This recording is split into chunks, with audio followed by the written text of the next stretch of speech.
Chapter 2. I'm Eric Cargill. And I'm Rachel Elnar, and this is Cheers and Tears. Design leadership tales retold.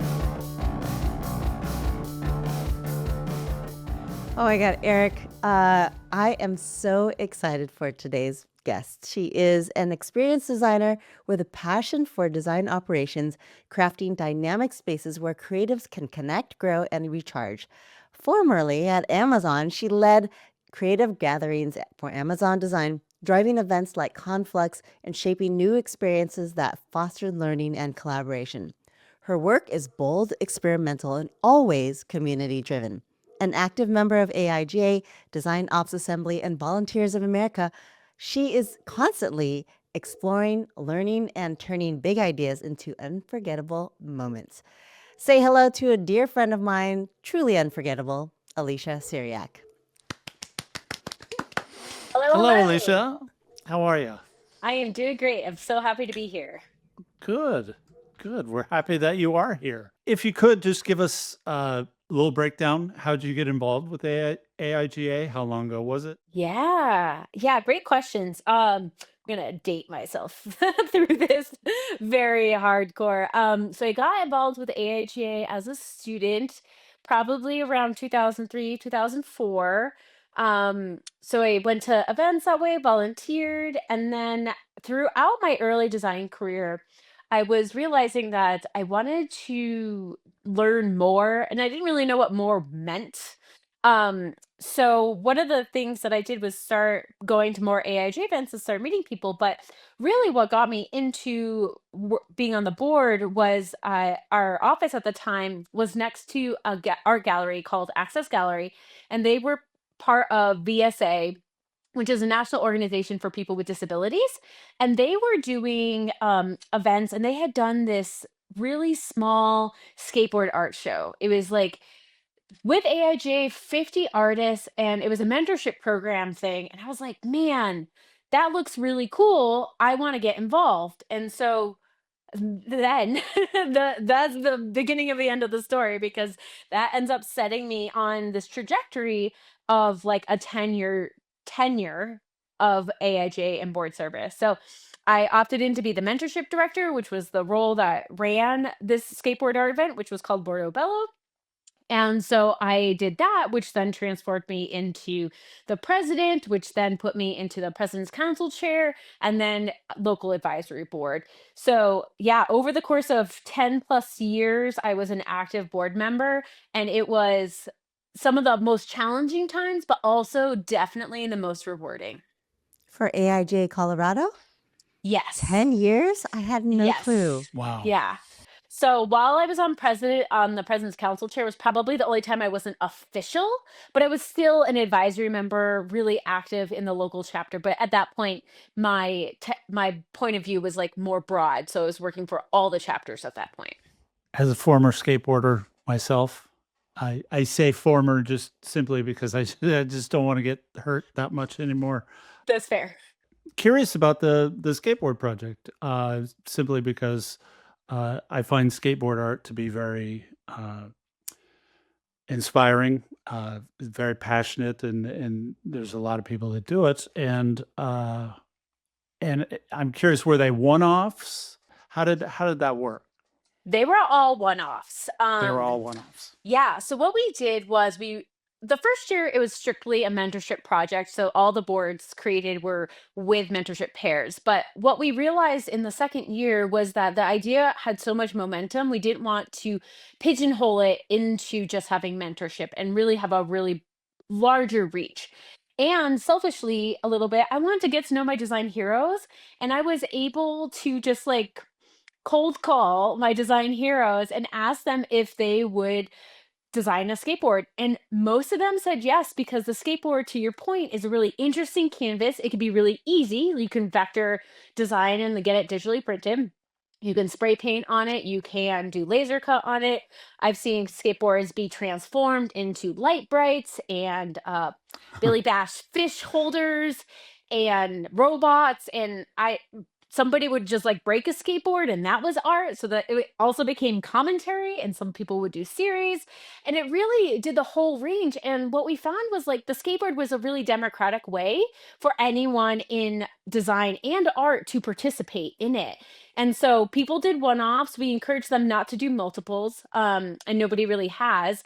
But it was like the coolest thing. We'd have repeat people, like Debbie Millman did a few, Sean Adams did a few, Aaron Draplin did a few, and people would just come back over and over again because it was super fun. And it got me to understand like how to do cold calls, how to like ask for things, what to do to convince people, like how do I actually gain momentum and get people to say yes to me on a regular basis for my harebrained ideas. Now, this lesson comes in handy for my future career over and over again because I am not afraid now to call up like Priya Parker or insert famous name here and get them to come to my events. And oftentimes, like, I don't know, I get people to say yes and they can't even see this gorgeous smile. Oh, I love that. The the boards that you collected, was it for an exhibition? Were they like auctioned off? Yeah, that's a great question. So every year we did an open call for entries. And so once took it over, we ended up at least with 200 boards every year. They started off at $50 and then would go up. So they were auctioned off. And it was really an entry level price for people because we didn't want the boards to be so unattainable. And the cool thing was is they were also curated through the Denver Art Museum and, local people so that your board could also be next to somebody's really famous, and they were curated blind, so it wasn't like, oh, we're going to put Demi Billman's over here and next to Aaron Droplin's. It wasn't really about that. It was about the art, and you could have that kind of beautiful experience of like, oh my god, my stuff was next to so and so's, and all the money got donated either back to the chapter or we split it 50% with VSA. We gave our money to VSA so that they could teach students with disabilities job skills. So they were learning Creative Cloud and other graphic design and art programs on the computer because students with disabilities and people with disabilities in general are highly unemployed. So we were giving them actual viable billable skills through this Mm. program. And overall, in the years that I was leading it, we donated over $50,000 just to VSA. Wow. Wow, that's That's incredible. amazing. So you have some skateboards behind you. Are those some of them? Yes, that's about half my personal collection. Oh, There wow. is a whole bunch in a drawer over there that you can't see. The other thing that was really interesting is when AIG had a national office in New York, we were one of the chapters that were invited to have a gallery show there. And that was really great to kind of do like a retrospective and elevate the work that we were doing at a national level. And it was a real honor because not very many chapters got the ability to showcase at the national office in New York. And it was a definite highlight to my career and to the whole program itself to just sign off with a really beautiful moment in time in New York. I'm sorry. I'm just very interested in the whole skateboard thing. I mean, this is my last question. We can stop talking about skateboards and start talking about your role on the board. Don't unfriend me, please. I won't. To this day, do you ever see any of those out in the wild? I feel like the answer is yes, but Yeah. I honestly haven't seen many people since the pandemic, and it's been hard to know. But I know the answer is yes, because there are so many out there, and I know my friends have all bought them. So, but I couldn't tell you whose house they're in. Fair enough. I'm really interested on all those boards. Was there a catalog? Was there any? Yeah. Yes. Oh, thank you. So every year, because I'm a big old dork, we photograph them. So I would get a local photographer to professionally photograph all the boards. We'd put them on Flickr. Hey, so that everybody could see the boards in advance of the show and be able to kind of understand which ones they wanted to bid on. And then we created books every year. Hmm. So people, as part of their ticket price, would get an archived book. It was very like frugal in the sense that it was just gator board, wire ode, printed. We'd get all that donated, but it was a great repository for all the different experiences that we had. And then what we did with those books when we went to New York is made like an interactive book wall so that you'd be able to see all the different boards from all the different years in this experience. And then we create a news fold, tabloid fold for the New York show. But yeah, it was very important to us that we documented all the incredible diverse work that we did and give people high res portfolio images so that they could then put that in their portfolio as well. Right. So we really wanted to think about the whole entire experience, not only like when you come in, but how it's documented and then what happens afterwards. And just another reason to participate, right? Like it's going Yes. to add value to your life to participate. You're not just painting a board and giving it to us. Correct. Yeah. Yes. Yeah. Because some people Yeah. don't want to give it away afterwards, right? Like you fall in love with your art piece, but now you have this documented thing that you can go forward. And we'd make like videos and we'd have the photographer come in and do stop motion. Like we just wanted to feel like very alive and vibrant. And it was the early days of Twitter, which was a gorgeous, wonderful time. So you could reach out to Jessica Hish and she would like say hello back to you or whatever. And it was just like a really vibrant's the best way to say it because it was just like new and friendly and everyone's like excited to get to know each other in this different platform. So we really got a lot of momentum and forward movement because of Facebook and Instagram in those early days. The way you talk about this, I wanna I feel like I missed out. I wanna see this again. You did. I want this to resurrect. Yeah. You know, Eric, you hit on something that I toy around with all the time, but I cannot figure out if it's just beautiful to leave in the nostalgia of Mm. my memory, or do I want to open Pandora's box and bring it back? Like, maybe ask me in like 6 months, see what I'm doing. Let's bring it I'm back. gonna make a note and ask you in 6 months. And let's also pin the fact that you might have some images or something that we can show on I the have video. so Okay. many. I have Okay. so many. Okay. You just tell me and I'll I'm send excited to see it. it. I got assets for days. Elysia, That's so gonna funny. be the cold open right there. I've got right. I've got asses for days. Let's talk about your first leadership retreat. The first one you went to, what was that experience like?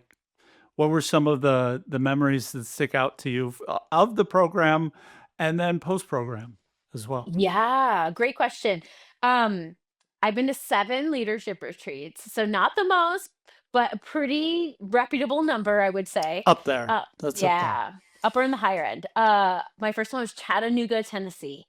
It was amazing, but I was so nervous and so scared because I was just like, oh my God, these people are amazing. It just like blew me away that all these designers were so excited to be together, to talk about design, to talk about their community.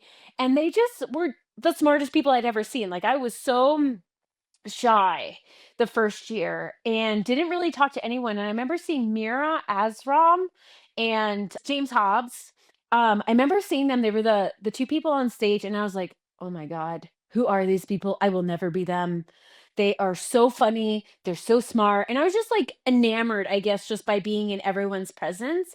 And the president before me was really wonderful, but he didn't like sit us down and say like this is what you need to do to have the best experience. And I really wish he had made sure that we didn't talk to each other and that we were making sure that we were meeting people and like anytime I was talking to a Colorado board member that like they broke us up because this is what I did to my people later on. I was like, you guys cannot talk to each other, go meet other people. And it was I just learned so much on like how to be a leader, how to introduce myself to other people, to get over my own fears, and to understand that other people want the same things that I do. Like, we want to see a vibrant community. We want people to come to our events and learn. And there's just a snowball effect. And one of the things that I remember most about that first retreat was the pins. So the first night you'd play like bingo or something, you'd exchange pins. I feel like you would have to go and collect pins, and there would be like everyone's badge would have all these pins. It's really vague to me right now because it went off. And then also, the other thing that I remember very clearly are the chapter display tables. Because Yeah. you'd walk around and see all these wonderful events, you'd get all this swag, people would sell t-shirts, and you'd buy them, and then you'd go home with all these like beautiful ephemera and goodies and inspiration to apply to your chapter moving forward. I was in the Seattle chapter, and we did make note of things around the tables, and I have some ephemera around here somewhere. I don't have assets for days, but I have ephemera.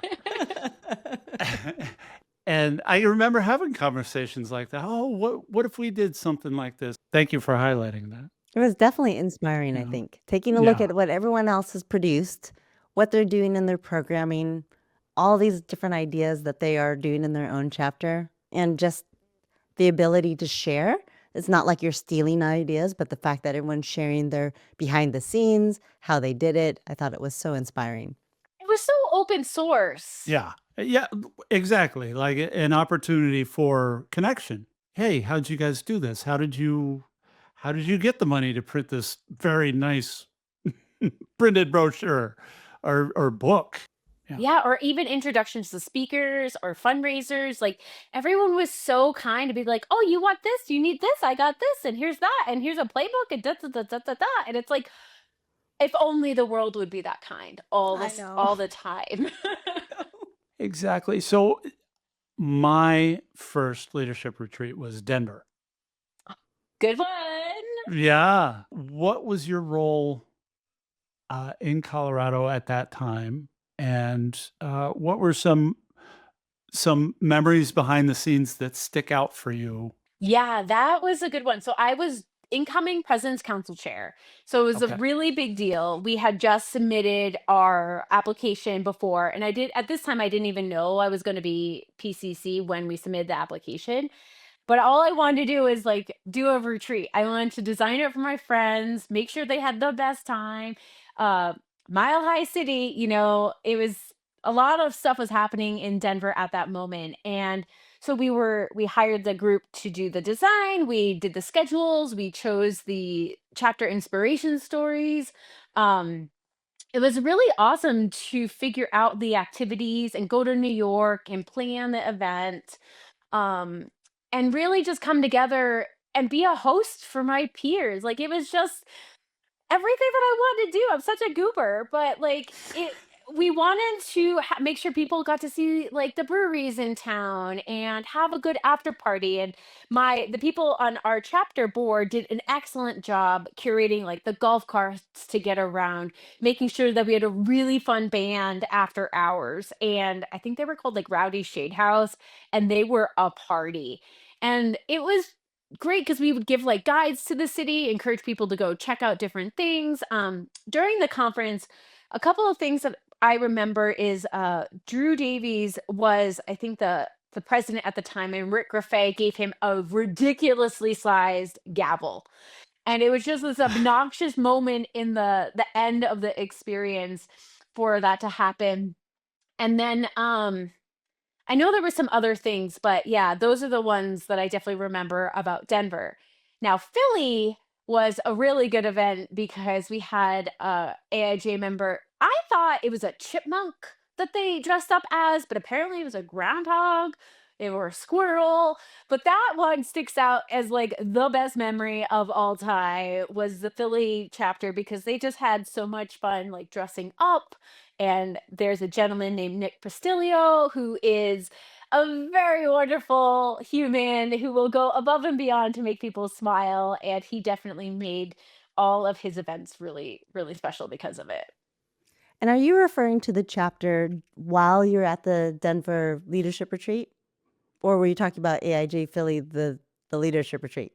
Good, good clarification. I am referring to the Philly leadership retreat. Ah, got it. So Okay. Okay. that one is where Nick and his other president, I forget his name, I can see him, Alan. Um, so the Philly retreat, Alan and Nick were definitely they dressed up in colonial wear doing their opening ceremony. They definitely made us feel at home with our own silliness and extrovertness to really go hard and celebrate just being together. I love that. What year was that? What year was the Philly retreat? Was that before Denver? It was before Denver. I Was think it before goes like Denver. Chattanooga, Minneapolis, Salt Lake, Philly, Denver, Grand Rapids, Raleigh. Those are the 7 I participated, so whatever Yay. So year that's that why you is. know those. Okay, got it. Yeah. Obviously, you remember Nick getting dressed up as a chipmunk or whatever this was, right? What makes an unforgettable moment at an event? Oh, Because that you is produce a lot of them. I mean, you produce yeah. a lot of events. Yeah. What makes it unforgettable? Yes. Okay. This is I want to give you the perfect answer, but I'm going to do my best because I don't know if it's going to be perfect. I think something, well, one, it's a surprise, right? Like something definitely unexpected that happens because in a retreat, there's like a sequence of events, just like any other conference is something that's going to happen. So you understand the arc that's going to occur, but when somebody comes in sideways a little bit to that and just puts it off kilter, I feel like that's the thing that really changes the dynamic, right? Like we knew Nick and Alan would come out and do a welcome presentation. What we did not know is that they would come out in colonial wear.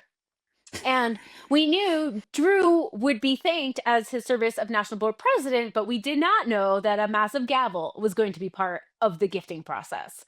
So I think those types of things are really what change the dynamic because they're on par with your expectation, but just like have a little bit of a twist that makes it unforgettable.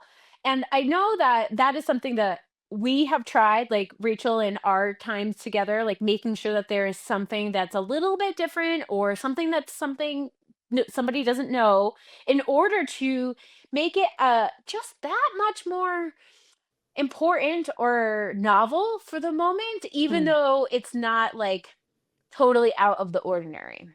Oh, I like that answer. I feel like creativity is always at play, right? You have to get really Yes. creative with these events. I mean, a lot of the events that you've been producing, not only with AIGA, but also with Amazon and whatnot, they have a simple structure, right? At Adobe, we always had a simple structure, but to get really creative and try to figure out how do we make it out of the ordinary, I think has been something that you've been very good at. Thank you. Yeah, I've learned from the best. Rachel. Hmm. Was it the Denver chapter that did mugshots at the Denver retreat? Really? Yes. Yes. It was? Yeah, but that was AIGA San San Francisco Francisco, who that's right. brought that to the conference, right? So that Okay. was like Phil and Dawn, and they brought it, and that was a really good addition. And that was the fun part is like just because we were the host chapter, it wasn't about us. People were able to bring in their own touch to the experience and add to it.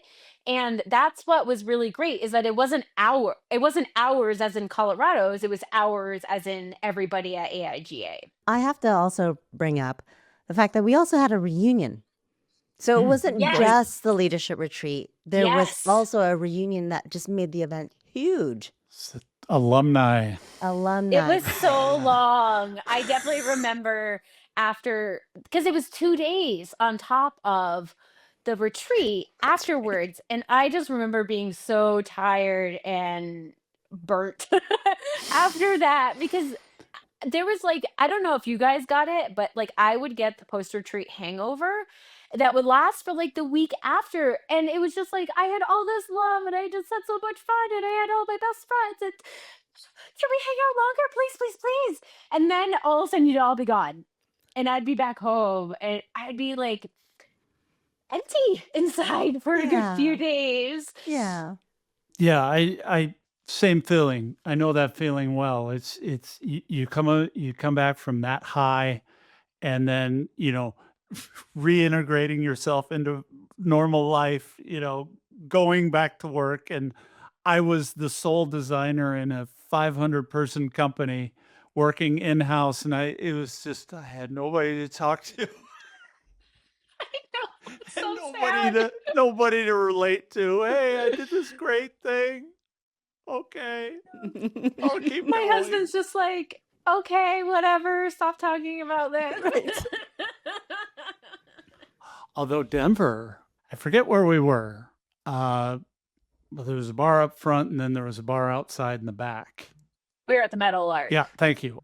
I'm standing there, and all of a sudden, I'm like, I don't feel very well. Just kind of chills and just. Mm. And then I got back to my hotel room, and I had a suit on, and I went to bed wearing my suit, and I'm just sweating and like convulsing. I'm sorry. Hopefully it wasn't altitude sickness because I know Oh, there yeah, was that's definitely right. people that had to go to bed early or just like didn't go out as much as they wanted because they were getting headaches and like it's a real thing. And No. there was it was also the year that marijuana got legalized in I Colorado. remember that. So some other people might have had to go to bed for a different reason. I don't know. Johnny McConnell was from Seattle was my roommate. He was studying the packaging design and everything for when he came home, and so he brought a lot in. What? And, Do we need to beep his name? He went back to Seattle? he went back to Seattle with the packaging. Oh, with the packaging. So, Okay, got it. with the packaging. Got it. I mean, it was legitimate. He was very curious about the packaging because it was all new. I definitely remember us sharing with the group, like, don't eat it all. Whatever you do, don't eat it all. Like, take some, wait some time, and when you think you need to eat more, wait again, and then, consume as needed. I also remember another bar we went to, and we basically took over the bar. It's wide open. The bar was in the middle. We were both just commenting. I wonder if they know what they're what they're in for, and then just these people just descended. Yeah, that was the Design night groups. before the retreat, which I always find to be a really special one. Whether it be like the night before the retreat or the night before an AIJ conference is kind of this, not everybody's there, you're just catching up. It's gentler a little bit because the momentum of the event hasn't quite started yet, and you're just like loving on all your friends. And yeah, that I remember. I don't know if that place is still there, but I can visualize exactly where you're talking about. Oh, and okay, so another place. We would walk to go get ice cream on a hill. It has a tower. Little What is- Man, yeah. Little Little Man Man was ice cream. so good. Salted Oreo is my favorite. That sounds so good. Yep. Some great memories. Definitely a highlight leadership retreat for sure. Well, I want to actually talk about Grand Rapids and the pyramids that we had there because I know this person who was really great to get on top of a very impressive pyramid at a bowling alley. God. And so, and that person was Rachel. But yeah, the pyramids that we had, I definitely know that I've done pyramids in a variety of locations, like in bars, in hallways. I've seen pyramids go across hotel beds, in elevators, bowling alleys. It's quite the interesting, iconic thing that we've always done. And luckily, I've always been on top because I'm a smaller person.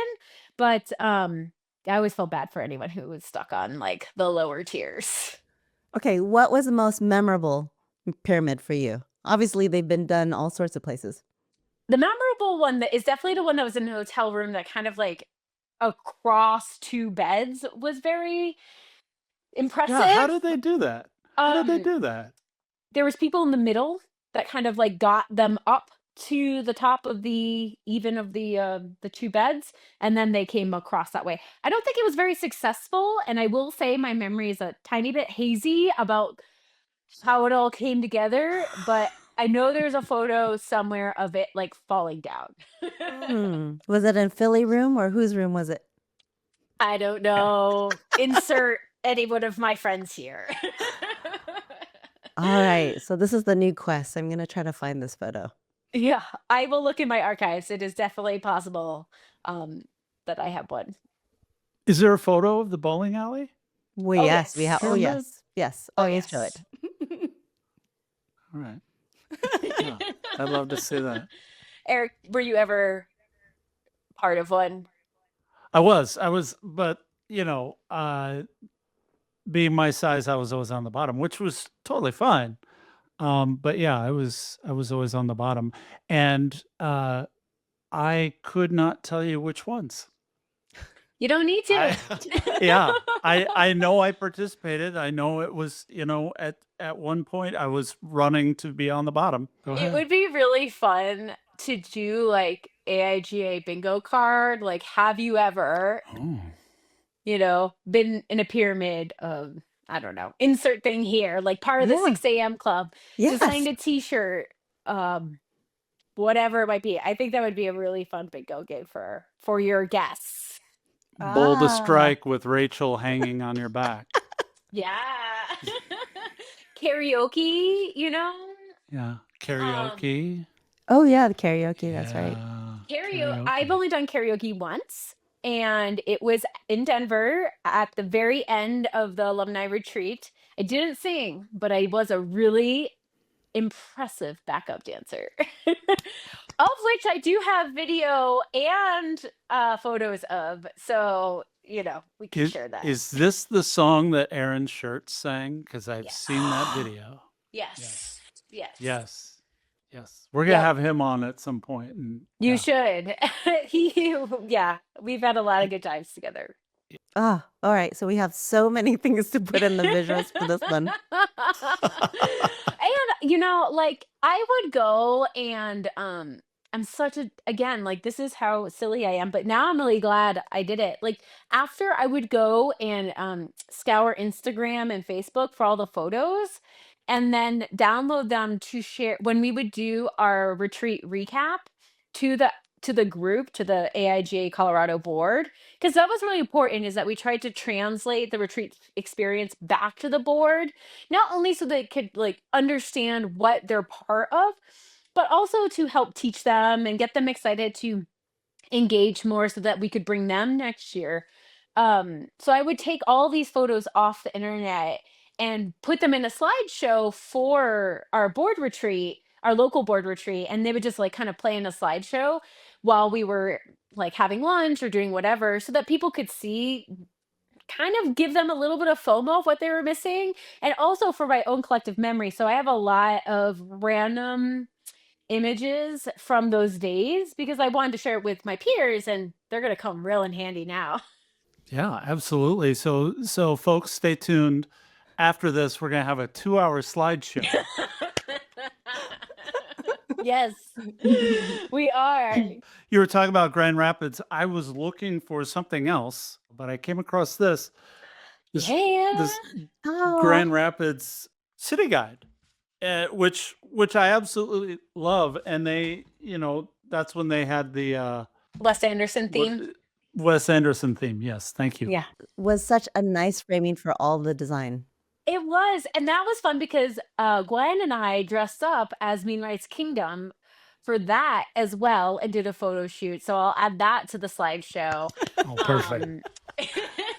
Like, and those are the things, like whether it be like a really good theme or a good photo booth opportunity, like those are the things that really made everything just stay beyond, not just the people and the conversations, because that was so valuable and those connections live on. Like my peer group today is all from that time period.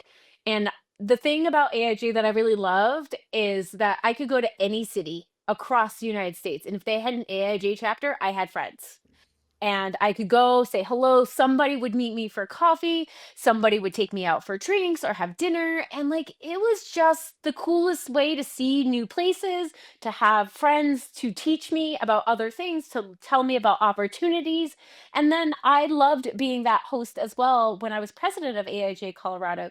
When new people came in or people were visiting, if I couldn't meet them for coffee, I would introduce them to somebody else.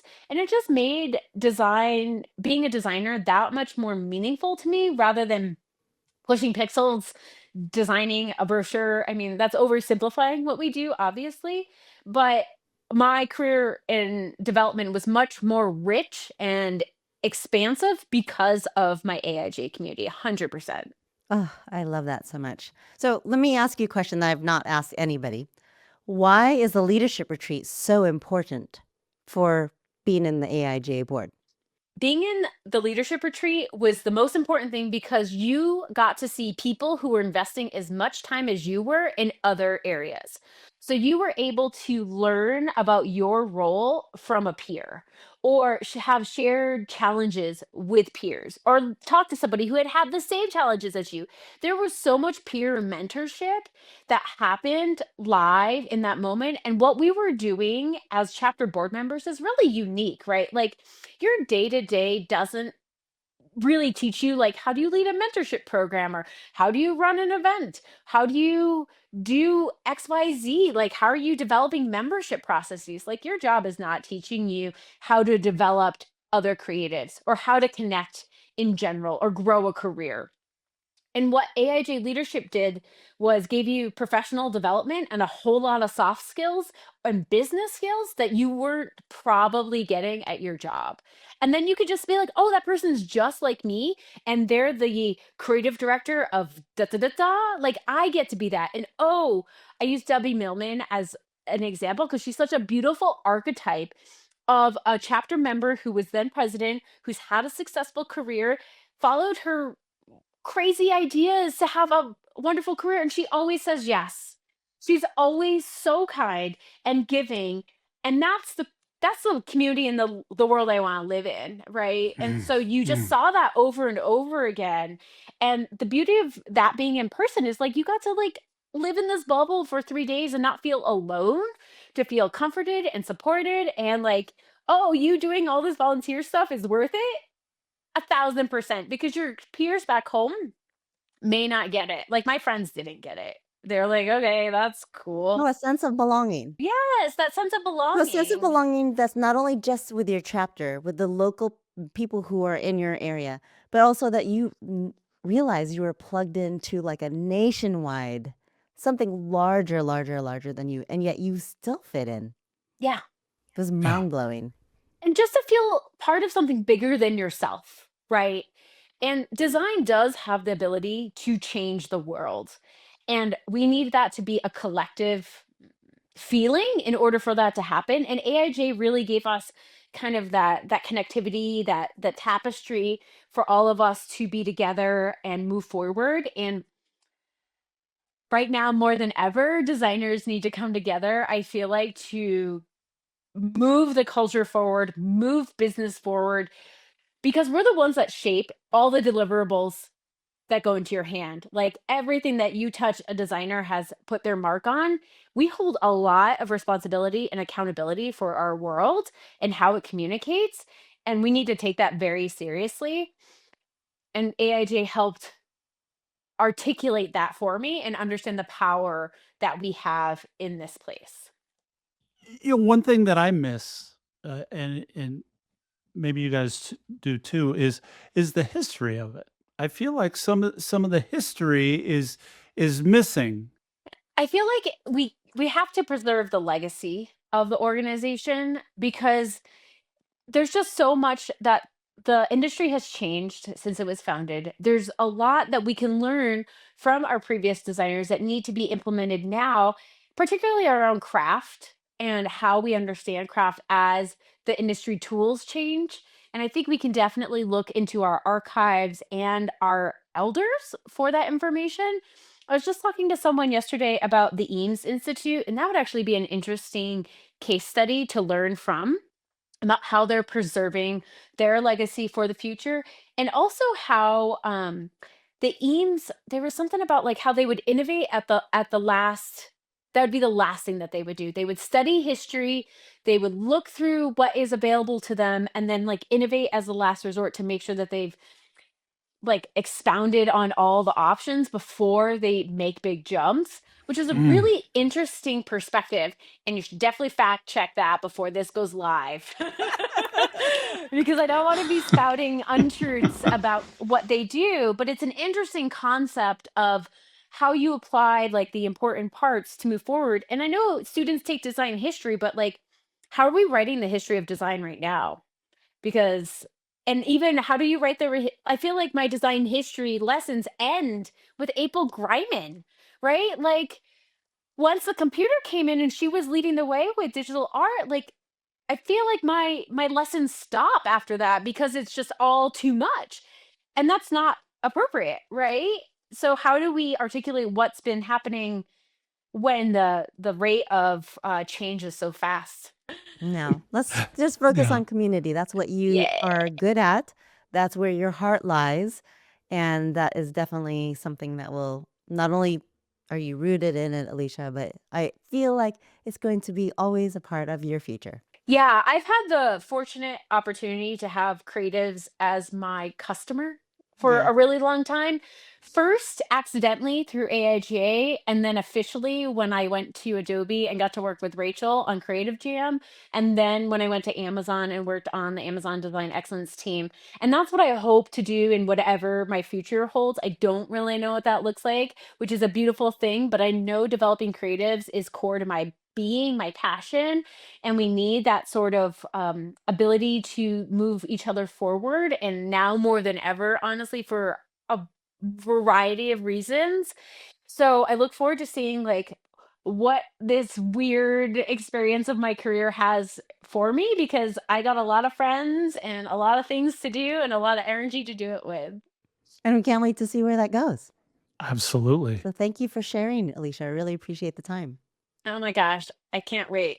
Your passion is palpable, and I mean, I walk away with a huge smile on my face and probably have a little withdrawal, Good. honestly. Oh, cute. I'm so happy to hear it. Oh, I have one final thing before we sign off. What you just experienced apparently is called being Syriac. So my board members Oh, I would love it. have maybe into a verb, which for a while I was like, oh no, like is this a bad thing?